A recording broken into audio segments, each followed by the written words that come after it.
Ayan guys, tingnan nyo ang init-init ng panahon ng paglalim ni noodles. Na meron ng ganun eh. Ayan, pupong daw. Tapos niya. Oh. Kuya Aaron. Oh, tapos biglang halo ah. Tapos biglang halo ah.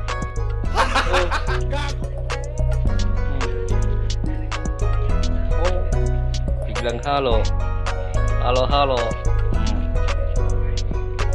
Init ng panahon.